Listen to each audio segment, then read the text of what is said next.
ስላለኝ ስንት ነው? ቡና፣ ማንጎ፣ ብርቱካን፣ ፓፓያ፣ ሻይ እኔ 5 ናቸው። ሰላጣና ቆስጣ ትንሽ የቃሪያ ጀምሮ ትንሽ ያው ቆቆም አላረፈም። የመጣንበት ዓላማ ስለ ምግብ ስርዓተ ምግብ መቀጨጭና መቀንጨር በምግብ ክፍተት ስለሚመጣ በአመጋገብ ስርዓታችን ባስተካከልን ቁጥር በምን ነው የሚስተካከል? አንደኛ እነዚህ በምናያቸው አትክልትና ሰላጣ፣ ማንጎ እነዚህ የምናያቸው አትክልቶች፣ ሁለተኛ የፍየል ወተት በመስጠት የዶሮ እንቁላል በማብላት አሳ እነዚህ ሲደርጉ መቀጨጭና መቀንጨር እንችለውና ስለዚህ ዶሮ ሊኖራቸው ይገባል። ልጆቻችን እንቁላል ሊመገቡ ይገባል። የፍየል ወተት ሊጠጡ ይገባል የሚለውን ነገር ለማለት ተፈልጎ ስለዚህ ይህችን እያየናት ያለ ትንሽ መሬት ናት። ፓፓያ እንግዲህ ይሄን አንድ ፓፓያ ዛሬ ስንት ነው የሚሸጥ? 50። እቺ ፓፓያ ስንት ይዛለች? 10 15 ይያዛል። እስካሁን ያዛል። ስለዚህ ይህን ፓፓያ አንድን ትጠቀሙበታላችሁ። ከእናንተ የሌለውን ደግሞ ሌላ ትገዛ። አንዱ ሽጣችሁ ሌላ ሰላጣውን ለምሳሌ አታመርቱ። አንድ ፓፓያ ሽጣችሁ ሰላጣ ትገዙበት ይሆናል። አመጋገባችሁን በዚህ ያስተካክላችሁ።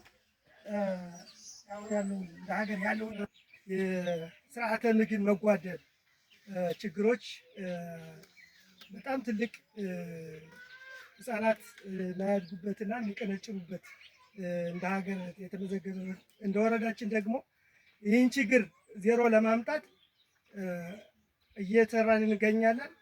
ከዚህ አንጻር በርማርያም ቀበሌ በዛሬው ዕለት የሞዴል መንደሩ ነው የምንጎበኘው። በዚህ በሞዴል መንደሩ ላይ ምንድን ነው የተለያዩ ስራዎችን እየሰራን ያለ ነው።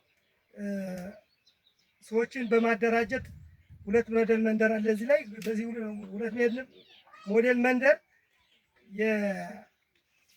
የአትክልት ፍራፍሬ፣ የሰላጣ፣ ፓፓያ፣ ቆስጣ እና የማንጎ የተለያዩ ከግብርናው ዘርፍ የእንስሳት ሀብት ዶሮና ፍየል እየሰጠነ በሞዴል መንደሩ እንዲሁም የንጹህ ውሃ መጠጥን በተመለከተም ያው እንደምታዩት ሞዴል መንደሯ ላይ ሁለት የንጹህ ውሃ መጠጦች አሉ።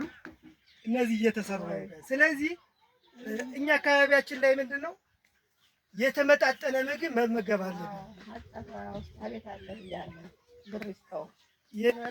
የዘሮችን ማጠጫና የተለያዩ ድጋፎችን እያደረግን ነው ያለን። ስለዚህ እናንተ በየቤታችሁ ወርዳችሁ ሊሰሩት ይገባል። ዶሮ ካረባን ዶሮዋን እንቁላሏን ተጠቅመን የምንሸጠውን ሽጠን ለልጆቻችን ለእኛ የምንመገበውን ተመገን ለገበያ ማቅረብ እንችላለን። ትልቁ መመገባችን ነው እና ፍየል የምንሰጥ ለልጆቻችሁ ወተት እንድታጠጡ። ስለዚህ ወተት የጠጣ ሕፃን ደግሞ ጠንካራ ስራውን የተሰጠውን ስራ የሚሰራ ማለት ነው። ስለዚህ ይህን ለማድረግ ነው መንግስት ይህን እየሰራ ያለና እናንተ ልትሰሩ ይገባል የሚል እንትን ለማለት ነው። አደው ባላልስ በርማርያም ማር ቀበሌ ከዛ ቡና ራሴ ስላለው ማንጎ አለ፣ ሰላጣ አለ፣ በርበሬ አለ፣ ሙዝም አለ፣ ጫትም አለ፣ ገሾም አለ። አስቤዛ ለልጆቼ ትላለህ ብርን ባርጌ የተለያየ ልጆቼን አብልቼ ከዛ ውጭ ደግሞ ተፋትርፍ ለልጆቼ አስቤዛ በሰዓት ሳሙና ሲል በሰዓት ልብስ ሲሉ አስቤዛ ትላቸዋለህ። ይሸጡትን ድምር አላመሩ ልጆቼን ግን ብር ሲሉ በቃ አልተቸገራቸው ምን ፈልጉት አስተምራቸዋለሁ።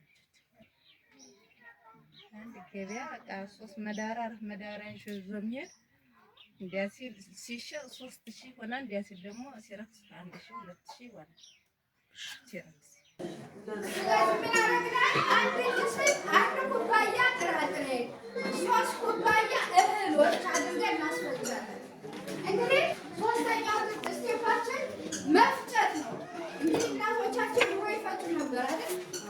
ወይ መፍጨት ነው ወይ ማስፈጨት ነው የሚጠበቅብን። ያዘጋጀነውን 4 ኩባያ ያህል ወይ መፍጨት ወይ ማስፈጨት እስከ 3ኛው ይደርሱና ሲያስቀምጡ በሰረቅ ቋጥሮ ያስቀምጣሉ።